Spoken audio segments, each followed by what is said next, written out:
Hey guys, last episode में हमने देखा था जहां सुकियामा एक बुचर से कैनकी पर हमला करवा देता है और कैनकी की बड़ी मुश्किल से जान बचती है। जो देख कैनकी तो बहुत डर जाता है कि ये सुकियामा किस तरह का घोल है। अब नेक्स्ट सीन में देखते हैं जहां कैनकी बुरा सपना देखकर उठ जाता है। अब वो यूसीमुरा के कैफे पे आता है जहाँ एक नई लड़की काम करने आई थी। कैनकी कहता है आज टोका दिखाई नहीं दे रही। यूसीमुरा कहता है उसकी तबीयत खराब है, अगर तुम्हें उससे मिलना है तो वो ऊपर है। तब कैनकी टोका से मिलने जाता है। टोका कहती है तुम यहाँ क्यों आए हो। कैनकी कहता है मैंने सुना तुम्हारी तबीयत ठीक नहीं है, इसीलिए मैं तुमसे हालचाल पूछने आ गया। तभी नामी कैनकी से क्वेश्चन सॉल्व करवाने लगती है तो कैनकी वहीं रुक जाता है। अब तभी कमरे की बेल बजती है जहाँ टोका की बेस्ट फ्रेंड यूरुको आई थी, जो कैनकी को टोका के घर में देख लेती है और इसका गलत मतलब निकाल लेती है कि टोका की बच्ची तूने बताया नहीं कि तेरा बॉयफ्रेंड भी है। टोका कहती है नहीं नहीं तुम गलत समझ रही हो, लेकिन यूरुको चिढ़ते हुए कहती है मैं तुम्हारे लिए डम्पलिंग्स लाई हूँ तो साथ में खा लेना, और कैनकी को थम्स अप करते हुए वहाँ से चली जाती है। वहीं कैनकी भी कंफ्यूज हो जाता है और कहता है क्या मैंने कुछ गलत कर दिया। वह इधर सुकियामा को देखते हैं जो कैनकी का ब्लड लगा रुमाल अब तक स्मेल कर रहा होता है। क्या भाई पागल पागल हो गया। तो अब कैफे के बाद कैनकी घर की ओर जाने लगता है। तभी वो देखता है कि कुछ लोग मिलकर एक बंदे को पीट रहे होते हैं और ये आदमी कोई और नहीं बल्कि निशिके होता है, जो पिछले हमले में कैनकी से किसी तरह बच गया था, लेकिन अब वो काफी वीक हो चुका है। अब कैनकी उन घोल्स को पीट कर निशिको को बचा लेता है और उसे घर तक छोड़ने आता है, जहाँ एक लड़की निशिको को इस हालत में देख रोने लगती है कि तुम्हारी ये हालत किसने की और तुम इसके साथ क्यों हो, ये तो वही है ना जिसने तुम्हें मारने की कोशिश की थी। निशिके दर्द से कहता है कोई बात नहीं। अब बाद में कैनकी किमी से पूछता है कि तुम तो एक इंसान हो फिर एक घायल के साथ क्यों रहती हो। किमी कहती है क्योंकि मैं उसे बहुत प्यार करती हूँ। कैनकी कहता है लेकिन वो तो एक घोल है, वो लोगों को मारता है, क्या तुम्हें इससे फर्क नहीं पड़ता। किमी कहती है ये उसकी मजबूरी है, वो ऐसा नहीं करेगा तो वो खुद मर जाएगा। ये कहकर किमी रोने लगती है कि प्लीज निशिको को बचा लो। तब कैनकी कहता है ठीक है मुझसे जो हो सकेगा मैं करूंगा। अब किमी वहाँ से जाने लगती है। तभी सुकियामा आकर किमी को पीछे से पकड़ लेता है। वहीं कैनकी जब घर आता है तब उसे एक नोट मिलता है जिसे सुकियामा ने ही भेजा था कि कैसे हो कैनकी, वो लड़की अब मेरे कब्जे में है जिससे तुम पार्क में बात कर रहे थे, अगर उसे छुड़ाना चाहते हो तो मेरे पास आओ। तभी कैनकी के घर निशिके भी आ जाता है कि किमी अब तक घर नहीं लौटी, वो कहाँ है। तब वो नोट देखता है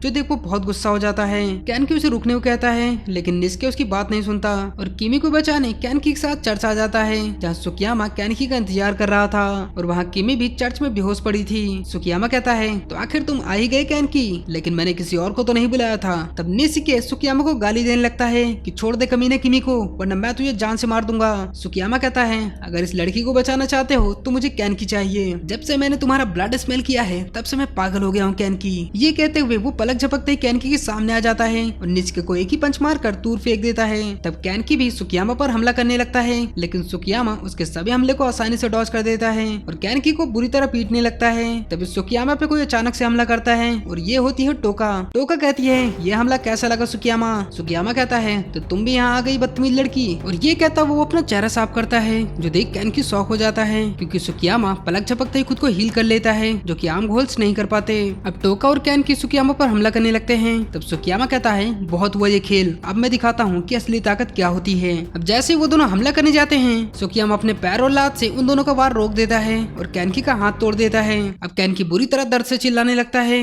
तब सुकियामा अपना हाथ कैनकी के आर पार कर देता है और उसका ब्लड टेस्ट करते हुए कहता है कमाल है, ऐसा टेस्ट तो मैंने अपनी जिंदगी में नहीं किया, जैसे मैंने सोचा था ये तो उससे भी ज्यादा टेस्टी है। तभी पीछे से टोका उसे मारने जाती है, लेकिन सुकियामा अपना कागुने निकाल कर टोका की बॉडी के आर पार कर देता है और कहता है पता है ये कागुने एक इंजन की तरह होता है जिससे ब्लड चाहिए। ये कहता हुआ वो किमी की ओर जाने लगता है तो कैनकी चिल्लाकर कहता है कि तुम तो मुझे खाना चाहते थे तो आखिर किमी को क्यों मारना चाहते हो। सुकियामा कहता है इतनी जल्दी भी क्या है बच्चे, इसे खाने के बाद मैं तुम्हें भी खाने वाला हूँ। तभी वो देखता है कि किमी के कंधे पर किसी के काटने का निशान है। अब तब हमें निशिके का फ्लैशबैक दिखाया जाता है, जहाँ निशिके बहुत डरा हुआ था। उसकी बहन कहती है कोई बात नहीं, जैसे इंसान एनिमल को खाते हैं वैसे हम भी हैं। निशिके कहता है लेकिन मैं किसी को मार नहीं सकता। उसकी बहन कहती है कोई बात नहीं, तुम्हें किसी को नहीं मारना। अब ऐसे ही टाइम बीतता गया और वो दोनों बड़े हो जाते हैं, जहाँ एक दिन निशिके अपनी बहन को एक लड़की के साथ देखता है जो कि उसका बॉयफ्रेंड है। अब इसके कुछ दिनों बाद ही निशिके की बहन रोड पर गिरी हुई मिलती है,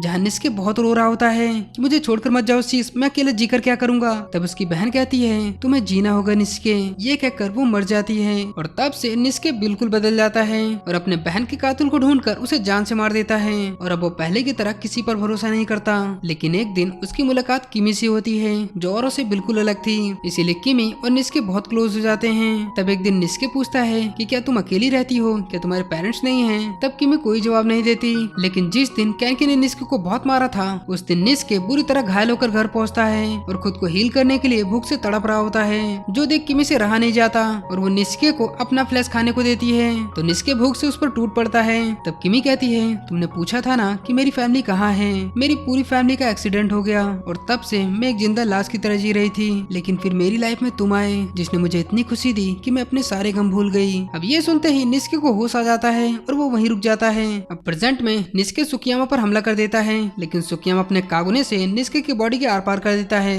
निस्के दर्द से बहुत चिल्लाता है, लेकिन फिर भी वो उसे किमी के पास जाने से बार बार रोकता है, लेकिन सुकियामा उसे बहुत बेरहमी से मारने लगता है। निस्के कहता है किमी को मारने से पहले तुम्हें मुझे मारना होगा।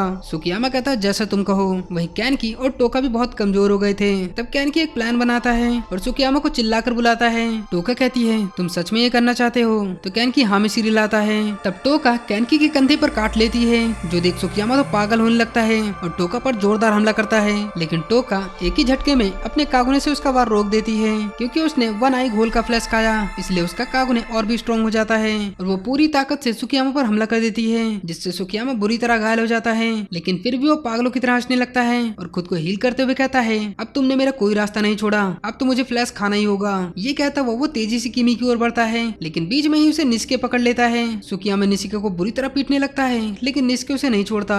इतने में टोका अपने कागुने से सुकियामा का हाथ काट कर फेंक देती है, लेकिन सुकियामा अब भी पागलों की तरह हरकतें करता है कि प्लीज कैनकी प्लीज मुझे एक बार अपना फ्लैश दे दो, भाई पागल हो गया ये पूरा। तब टोका उसे पीछे से मार के उसे खत्म कर देती है। वहीं अब तक किमी को भी होश आ गया था। तब टोका निस्के से कहती है कि मेरे सामने से हट जाओ, इस लड़की को बहुत कुछ पता चल गया हमारे बारे में जो हमारे लिए मुसीबत बन सकती है, इसीलिए इसे मरना होगा। तब कैनकी टोका को रोकने लगता है कि तुम किमी को नहीं मार सकती, तुम भी तो अपनी दोस्त यूरिको के साथ रहती हो जो एक इंसान है, तो तुमने उसे क्यों नहीं मारा? ये सुन टोका गुस्से में चिल्ला पड़ती है और किमी के ऊपर कागुने से वार करती है, लेकिन बीच में निस्के आकर उसे बचा लेता है। तब किमी कहती है निस्के तुम ठीक तो हो ना? अब जैसे उसकी आंखों की पट्टी खुलती है तो उसके सामने टोका होती है, जिसे देख वो कहती है कि तुम कितनी प्रिटी हो। अब ये सुन टोका घबरा जाती है और वहाँ से भाग जाती है। वहीं किमी निस्के को इतना घायल देख बहुत रोने लगती है कि प्लीज निस्के उठ जाओ। वहीं टोका तो बहुत उदास होती है कि आखिर मैं प्रिटी कैसे हो सकती हूँ। अब हमें कुछ दिन बाद का सीन दिखाया जाता है जहाँ यूसिमुरा के कहने पर निस्के भी अब कैफे में काम करने लगा है, जिसे देख हिदोशी तो शौक हो जाता है कि निस्के तुम भी यहाँ काम करने लगे। तभी हिनामी रोने लगती है कि मॉम मैं डैड से कब मिलूंगी, मुझे उनकी याद आ रही है। ये कहते वो वहाँ से भाग जाती है। तब कैनकी हिनामी से बात करने जाता है पर हिनामी गेट ही नहीं खोलती। तब बाद में हिनामी की मॉम बताती है कि हिनामी जिद करने लगी है कि उसे उसके डैड से मिलना है, इसीलिए वो इतना गुस्सा है। कैनकी कहता है तो बुरा ही क्या है मिलने से, अगर उसके डैड रहते कहाँ हैं। तब हमें उस डॉक्टर को दिखाया जाता है जो कि हिनामी का फादर है। तभी उसके पास वही बंदा आता है जिसका नाम जैसन है। तब डॉक्टर कहता है लो मैंने तुम्हारा हथियार बना दिया है और इसे लो और यहाँ से जाओ। लेकिन जैसन कहता है इतनी भी जल्दी क्या है डॉक्टर, अपनी फैमिली से नहीं मिलवाओगे? डॉक्टर कहता है प्लीज मुझे शांति से जीने दो, यहाँ से चले जाओ। जैसन कहता है जैसी तुम्हारी मर्जी, लेकिन वो वहाँ से जाता नहीं और पीछे मुड़कर उसी हथियार से डॉक्टर पर हमला कर देता है। वहीं इधर हिनामी की मॉम कैनकी को सब कुछ बताने लगती है कि उसके हस्बैंड पहले 13 वॉट के एक डेंजरस बिजनेस में शामिल थे, लेकिन हिनामी के जन्म के बाद उन्होंने सारे गलत काम छोड़ दिए। वहीं इधर जैसन उस डॉक्टर को बहुत मारता है। तभी उस घर के बाहर एमन और मैडा भी आ जाते हैं। एमन कहता है ये तो 13 वॉट का एस रैंक जैसन है, आखिर ये 12 वॉट में क्या कर रहा है। तब मैडा और एमन जैसन पर हमला कर देते हैं, लेकिन जैसन काफी पावरफुल होता है, वो एमन को एक लात में ही दूर फेंक देता है। तब मैडा अपने कागुने हथियार से जैसन को पकड़ लेता है। दरअसल ये हथियार खाउल्स के कागुने की पावर से बनाए जाते हैं, इसीलिए इसमें कागुने जितनी पावर्स होती हैं। तभी जैसन अपने हथियार से मैडा का कागुने तोड़ देता है और कहता है बस बहुत हुआ, अगली बार पूरी कोशिश करना। ये कहकर वहाँ से निकल जाता है। तब मैडा डॉक्टर के पास जाकर कहता है आखिर इस कीड़े का क्या करें, इसे तो मर जाना चाहिए। तब हिनामी का डैड खुद को बचाने के लिए अपना कागुने निकालता है, लेकिन इतने में मैडा अपने हथियार से उसे जान से मार देता है। वहीं हम मिस रियोको को देखते हैं जो हिनामी से बात करने आती है, लेकिन हिनामी गेट नहीं खोलती। तब उसकी मॉम कहती है मुझे भी उनकी बहुत याद आती है मेरी बच्ची, लेकिन वहाँ जाना हमारे लिए सही नहीं होगा, पर मैं प्रॉमिस करती हूँ कि मैं जल्दी तुम्हारे डैड से तुम्हें मिलवाऊंगी। अब ये सुन हिनामी गेट खोल देती है। तब रियोको कहती है मैं प्रॉमिस करती हूँ हम जल्दी सब साथ होंगे। वो इधर कैनकी टोका से मिलने आता है, लेकिन टोका गेट ही नहीं खोलती। जब से वो हादसा हुआ तब से टोका ने खुद को कमरे में बंद कर लिया है। कैनकी कहता है कल तुम्हारे काम करने की शिफ्ट है। टोका कहती है मैं नहीं आने वाली, मैं एक फेलियर हूँ, मैं उस लड़की तक को नहीं मार पाई। कैनकी कहता है मुझे भी ऐसे ही लगता था, लेकिन जब से मैं घोल बना हूँ मुझे इतना समझ में आ गया कि घोल हो या इंसान हम सब में एक जैसी फीलिंग है, और मुझे माफ कर देना जो मैंने यूरिको और तुम्हारे बारे में गलत कहा। अब ये कहकर कैनकी वहाँ से चला जाता है और हिनामी को आकर पढ़ाने लगता है। तभी हिनामी की मॉम वहाँ आती है। हिनामी कहती है मॉम मुझे कैनकी ब्रदर ने सब कुछ पढ़ा दिया है। रियोको कहती है तो क्या तुम्हें नई बुक चाहिए? हिनामी कहती है हाँ। तब रियोको हिनामी को एक बुक स्टोर ले जाती है जहाँ वो उसके लिए एक बुक खरीदती है। हिनामी तो नई बुक देख बहुत खुश होती है। तभी रियोको देखती है कि दो लोग एक ड्राइंग को दिखाकर उन्हें ही ढूंढ रहे होते हैं, जिसे देख रियोको हिनामी को वहाँ से ले जाने लगती है। जिन्हें भागता हुआ वो दोनों एजेंट देख लेते हैं और किसी को कॉल करते हैं। अब रास्ते में हिनामी को उसके डैड की स्मेल आती है और वो खुशी से उस स्मेल की ओर भागने लगती है कि मॉम डैड यहीं हैं। रियोको उसे रोकने की कोशिश करती है, लेकिन तब तक मैडा और एमन उसके सामने आ जाते हैं और पीछे से वो दोनों एजेंट भी उन्हें घेर लेते हैं। अब हिनामी तो बहुत डर जाती है। तब रियोको अपने कागुने से चारों ओर सील्ड बना लेती है और हिनामी से कहती है तुम्हें अब भागना होगा मेरी बच्ची। हिनामी बहुत रोने लगती है कि नहीं मॉम मैं तुम्हें छोड़कर नहीं जाऊंगी, लेकिन रियोको कहती है मुझे कुछ नहीं होगा मेरी बच्ची, मैं हमेशा ही तुम्हारे साथ रहूंगी।